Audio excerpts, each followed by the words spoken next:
أعلن المنتخب السعودي لكرة القدم عن خوض مباراتين ودية ضد كوت ديفوار والجزائر في إطار استعدادات الأخضر لبطولة كأس العرب 2025. يتواجد المنتخب السعودي في المجموعة الثانية والتي تضم منتخب المغرب، والفائز من مباراة سلطنة عمان والصومال، والفائز من مباراة جزر القمر واليمن.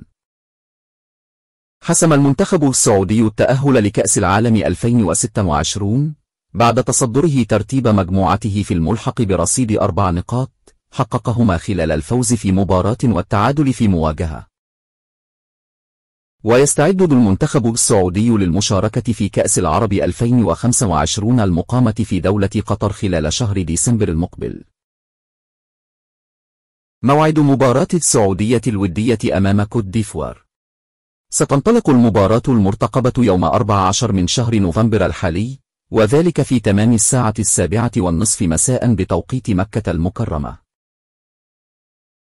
موعد مباراة السعودية الودية أمام الجزائر. ستنطلق المباراة يوم 18 من شهر نوفمبر في تمام الساعة 7:30 مساء بتوقيت مكة المكرمة.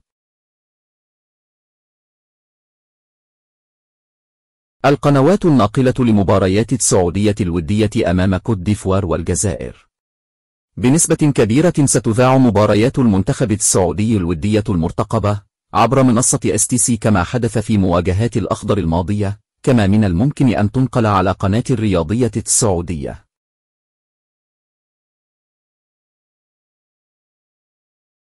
لا تنسى الاشتراك في القناة وتفعيل زر الجرس ليصلك كل جديد.